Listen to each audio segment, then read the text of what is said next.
Hello, you wonderful people, and welcome to another episode of Super-Fanta-Fi. This being a show where we talk about TV shows of the supernatural, fantasy, and or science fictional genre. For today's episode, I'm going to talk about the latest episode of American Gods. A lot of interesting things went down in this episode, so let's break it down.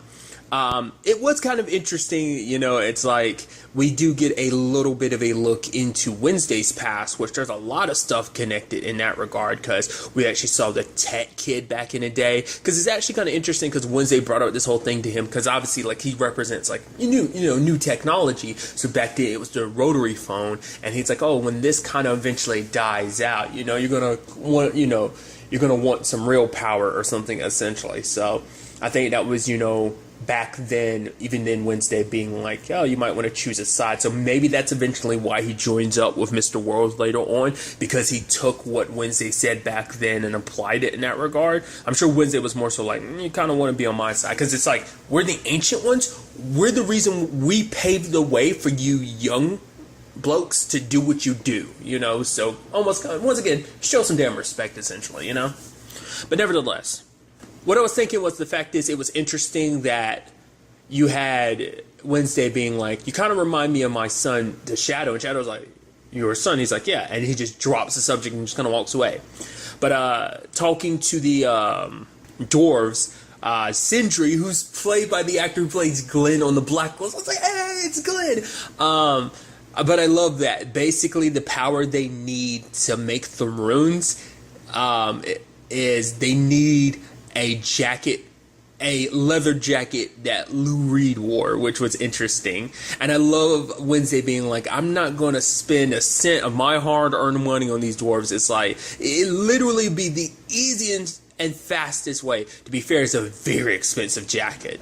But, what was also interesting, too, it was just kind of an interesting thing where, like, it's like, oh yeah, this is my associate, Shadow. And Sindri looks and goes back to Wednesday, Shadow, and it's almost like Wednesday kind of gives a nod. It's like, what the hell does that mean? It looks like, obviously, like, Sindri knows something that Shadow doesn't know. Like, I guess his name alone means something. I don't know. It just seemed like there's definitely something there that everyone else knows something. I mean, that's always what Shadow gets pissed about, because it's like everyone else knows what's going on except for him. But that just seemed like weird for him to be like, Shadow? Wait, what? So we'll see whether anything comes from that or not. What I thought was interesting, because obviously it's like, oh, we got to know the way of getting this jacket, and you have Shadow being like, no. I was like, okay, we're going to steal it, which I'm not surprised Shadow's like, no. The last time they tried to steal something, to be fair, that was because of Argus that they got caught, but still.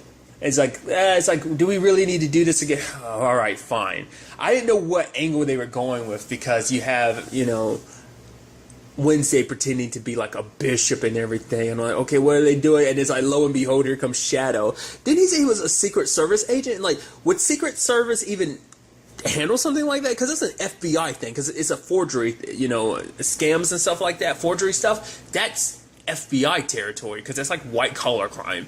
So I guess because also if it goes across states and stuff like that. But Carl didn't question that. Because he said Secret Service. Like, would Secret Service even handle that? But I love that him being like, hey, hey Carl, you did a great thing today. Your country thanks you. And it's just like, man, poor Carl got scammed super hard. But what was fascinating was the fact is that Shadow kept Wednesday handcuffed until he answers some questions. Like, you said, I remind you of your son. What happened to your son? It's like, apparently he's dead, but it's Thor. How can Thor be dead? Well, his name's Donar, but Donar translates to thunder, which, it all fits. But it's like, how can he be dead? Because literally everyone knows who Thor is. Like, Zariah, sadly, she had no worshippers, so coming back. I didn't realize that's how that worked like that. They probably made that clear, but I didn't remember that ever really being a thing that was ever referenced in the show. Like I said, they probably did, I just don't remember it. But ever referencing, if you don't have any followers, you die. I mean, I guess that is the point. I mean, it's like, how can you exist when no one remembers you? So there's no, coming back, because, once people probably remember you and worship you, then you can come back. You can always be resurrected in that regard. So I guess it makes sense, as long as you don't die. Well, I guess even if you did die. I don't know. It's interesting how the whole God situation works in this series, but I just thought that was kind of interesting, because it's like, but there's a way apparently to perma-die as a god, that there's a way to do it and not come back. Obviously, he was, cagey about the details at first because obviously it's his ugly past, I think. In a sense of, basically, he put Donar in a situation where it's like, yeah, I want you to work with the Nazis. That was interesting. I mean, because obviously the symbol that Nazis use is actually like, I think it's turned a certain way, but I mean, obviously it's originally a Buddhist symbol, which the way they were talking about it makes it seem like it's even older than Buddhism. I mean, I'd never looked into the symbol. Like, that's just information I've picked up secondhand, but that seems like that is the case of, like, before it became, associated with Nazis, because it's a slightly modified version from, like, the Buddhist symbol that's based on. So, but basically the Nazis want him from something, because it was interesting, because like, it seemed like there were more neo-Nazis than just Nazis, because it's like, oh, we want an American, and I was like, okay, so what's the point of this? They're basically turning him into like some golden boy hero for the States, and then when it comes time for Germany, that's when things step in of like, oh, we want you to throw this match so that Germany is like, oh, Germany overtook the golden boy who kind of ran through and kind of wrecked everything. Because for Odin, he looked at this as like, oh, look, you can, Donar, my boy, you can get the worshippers, you can be resurrected, they will work. And I love that literally Odin says it too, like, you can raise up our pantheon. I was like, that's so interesting, because it's always just kind of like the old gods and new gods. It seems like you never really, this is the first time I feel like they've ever really referenced, like, just specifying, like, oh, our pantheon, like, the Norse gods, I guess. But it was just so interesting. I mean, I'm assuming that's what we're referencing, not unless he's specifically referencing, like, the American gods, because that's where they're at right now. But nevertheless, I just thought that was kind of interesting, like, for him just to be like, oh, yeah, like, raise the stature of our pantheon. But nevertheless, it was actually really interesting, the story that Nancy ended up telling, that basically he came from a place where women were the ones that could rule, and as this one boy god, he couldn't, until he went to a land, he got fire lances from the gods, and those people, the men he gave the fire lances to, went to his land and essentially fucked shit up in a very, very terrible bad way. And I think you can I guess that's why, Nancy is the way he is, like, why he's so adamant about kind of like, freeing his people, slavery and oppression and everything that happens to black people. I think that's why that hits him to his core, because of his past. I feel like it motivates him even more. To be fair, yes, that's his worshippers, but I think his own past makes him go, I unleashed hell on people and I have to rectify that, because of his own hubris, because of his own want to be a ruler. It led to that. So I think that's kind of one of his biggest motivations, which is interesting to know that happens with Nancy. So he was telling Donar, like, do not, like, you don't want the championship, because Donar wanted to win the match, and it's like, just throw the match, because it's basically, don't let your hubris get the best of you, because you win this, you become the champion, and who knows what kind of hell will fall back on every other people that you might care about. Essentially, you never know the consequences of the choices you make. You make a choice like that, just take the fall, And Donar kind of took what Nancy said, and I think that's what motivated him to just say, like, screw it, I'm gonna go away with the woman I love, Columbia. And, she kept wanting to leave, but his obligations to his dad, that contract that both of them signed, he was sticking to it until it's like, no, you know what? I'm just going to leave this all behind. I'm going to run away with love. But Odin, being who he is, interfered. He made Columbia think like, oh, Donar had already left. And Donar wasn't stupid. He's like, I know you're playing tricks, Dad. Remove whatever charm you put on her. And it's sad, because it's just because Donar was like, I'm a find worship my own way, because it's like, no matter how you get it, in his mind, worship is worship. In Odin's mind, worship is worship. So it doesn't matter where it comes from, But for Donar, because he's a very proud warrior, I think it does matter to him. He's like, I'm not going to get worshipers that way. Me and Columbia will start our own family, and we'll have kids of our own, and we'll find our own path to worshipers. So, which is interesting. Like, we saw Thor and his dad fight. Like, that's what led to his spear getting broken in the first place. It's interesting because even Mr. World says, oh, the storm is coming, that there's something that he's got cooked up. You know, it's like, oh, things are going a little faster than I expected because the runes get put on a spear. Now the spear just has to be fixed. But I'm assuming Donar is still alive. Like, he might not have died the way Wednesday's claim, because Wednesday's claiming that Donar killed himself, and that's the only way for a god to permanently die, which is interesting.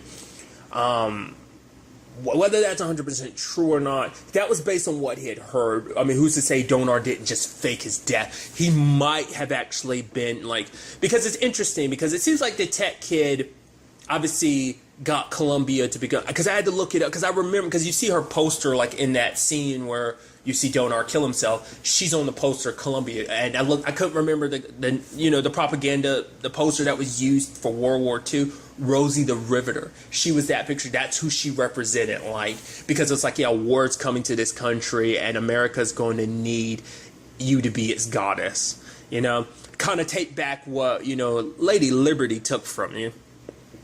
So that was interesting, and it's sad. It makes you wonder where Columbia is now. Is that what she kind of represents, like America's, you know, recruitment situation? Is that what she represents? I mean, I'm assuming she's still around. I mean, the fact that she knows about Donar, like, I mean, for her, she probably thinks that Donar left her, but that was after the fact, because, you know, she was already under the impression he was gone because of everything Odin did. And I think for Odin, that's what sat with him such a long time, is the fact is that he hurt his son like that, and is his biggest regret. And it's like, his son is no longer around because of the actions he took.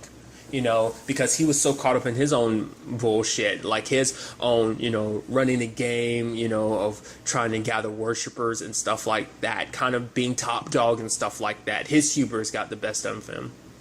And it makes you wonder, maybe that's what he sees in Shadow, like Shadow always sticking by his side, and maybe for such a long time Donar did that, or maybe it's because Shadow kind of asked so many questions and stuff. Like, he did say that there's a characteristic about Shadow that reminds him of Donar, and I wonder what exactly it is. Like I was saying, maybe it's something similar to the fact is that Donar stood up to him and kind of walked away, or maybe it's his loyalty. I don't know. I also love new media doing her thing of like, oh yeah, you need to get the followers up and stuff like that, like, because it's like they're going to live stream what's coming, and I guess that's the best way to kind of boot, you know, that's how new media is going to work is like by live streaming what is basically this war coming, by getting more and more worshippers, kind of, you know, building up the power, you know, for everything that's coming, because this war is steadily trudging along, still in the preparation phases, but still, I'm curious to see what it is exactly that Mr. World has in store. It would be crazy to have, you know, father versus son again, and it might not end the same way as before, just kind of like Donar walking away. It might be a kill or be killed type of situation. Like I said, the fact is he kept saying the storm is coming makes you go, I'm assuming that's what that's supposed to mean, but we'll see. But like I said, it's also interesting if that is the case. Tech Kid was connected to Columbia, and it's like me and my associate, so I'm assuming that might be dealing with Mr. World. So does that mean Columbia's on his side? Maybe that's why Donar is on their side, because it's like, oh, Columbia's there. It's like, we'll fight against my father, the men that try to separate us type of thing. So we'll see.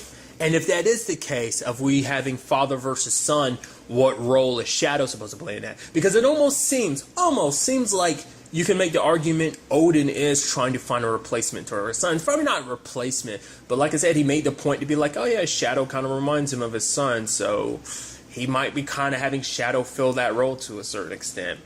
You know, maybe he's going to end up doing exactly what Shadow he did with Donar, putting him in a position to be like, raise him up to like, oh, this is your potential. Oh, you could be like so great and powerful and have all these different worshippers. Maybe it's like what Donar didn't take, maybe he's trying to give the Shadow. Maybe it's his way of kind of making up for the past. Once again, like I said, that depends on if everything plays out the way, you know, Wednesday thinks it did. Maybe Donar never killed himself. Like maybe he tried to, and like I said, maybe someone just helped him and he's actually been alive this entire time. Maybe he faked it. Maybe it was never a suicide. Maybe someone just straight up shot him, you know. Like there might be a different angle to that. You know, maybe there's a twist to it where it's like, nope, you know, in his anger, Odin tracked him down and ended up pulling the trigger himself. Maybe, I don't know. I'm assuming that's not the case. You'd hope that's not the case because that would suck if Wednesday did that, but ultimately we'll have to wait and see. I'm very interested to see where the next episode takes us with all of this. But really, that's all I wanted to talk about. So the next time we meet, be happy, be safe, live life to the fullest, and enjoy it. Good day and goodbye.